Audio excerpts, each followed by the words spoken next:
Nesse vídeo a gente vai conversar sobre os principais erros na alimentação de corredores que eu recebo no meu consultório.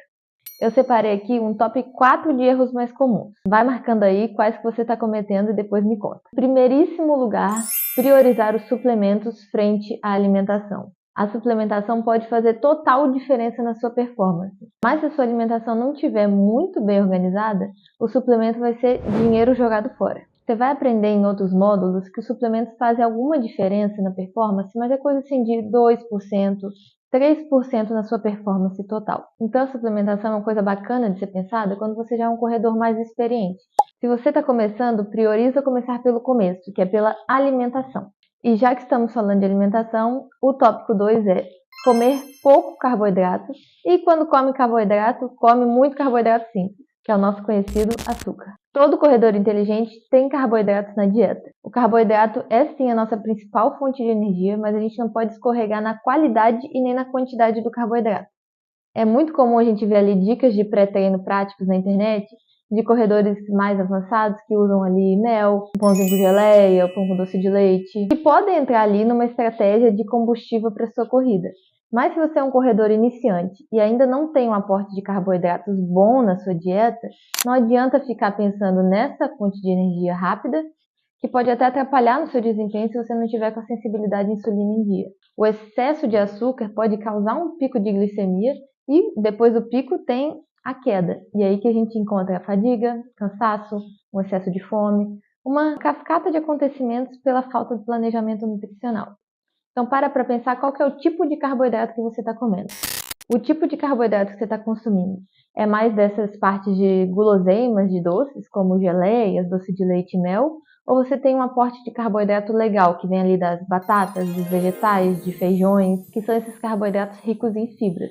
E esses sim são boas opções para a gente colocar na dieta. Terceiro erro mais comum dos corredores: falta de hidratação. Hidratação é uma das coisas que eu mais pego no pé dos atletas, porque é uma coisa básica, é o mínimo que a gente precisa partir para ter alguma performance na corrida. E aqui a gente escorrega em 2 pontos da hidratação. Tanto a hidratação diária, a gente calcula ali um mínimo de hidratação, que é o 35 ml vezes o seu peso. Já faz a continha aí. Essa é a quantidade de água que você tem que tomar durante o dia todo. O mínimo, se você quiser jogar por uma quantidade melhor, já joga 50 ml por quilo de peso. Se você já não estiver tomando essa quantidade de água por dia, capricha aí. Mas se você já toma esse mínimo, legal. Agora a gente precisa conversar sobre hidratação durante a corrida.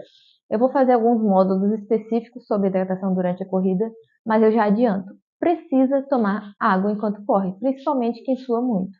Hidratação é um dos pilares da corrida e isso a gente não tem como discutir. E o quarto erro mais comum é a pouca quantidade de proteína na dieta. A proteína entra ali como um fator importante para a nossa recuperação muscular. Se você não está conseguindo uma recuperação muscular entre uma corrida e outra, está ficando com aquela dor tardia, de repente você pode estar pecando na quantidade de proteína. E atingir a quantidade de proteína necessária para uma dieta de corredor não é uma coisa muito difícil. Uma forma prática de atingir essa meta é colocar uma fonte de proteína em cada refeição. Não precisa ser uma carne no café da manhã. Pode ser um ovo, pode ser um whey protein, pode ser queijo, qualquer fonte de proteína para completar ali a refeição. A gente já considera uma dieta como hiperproteica com valores acima de 1,2 grama de proteína por quilo de peso. Eu sei que você viu na internet um influenciador falando que você precisa de 2 gramas de proteína por quilo. Mas você, atleta corredor, não precisa dessa quantidade. Esses valores mais altos ali de 1,8 até 2,2 gramas de proteína são valores indicados principalmente para atletas fisiculturistas. Eles têm uma grande quantidade de massa muscular, então a gente precisa realmente trabalhar com valores mais altos de proteína. Mas para performance em corrida, a gente pode pensar em valores aí entre 1,2 e 1,6 gramas de proteína, que já são valores ótimos e fáceis de atingir. Esses são os 4 erros mais comuns que eu vejo em atletas, tanto iniciantes como os mais experientes. Então para pensar como é que está a sua dieta, sua hidratação, e depois a gente pensa ali na suplementação. Um atleta bom é aquele que se lesiona pouco. E fazendo esse básico bem feito de alimentação e hidratação, a gente já previne muita lesão e garante uma boa performance a longo prazo.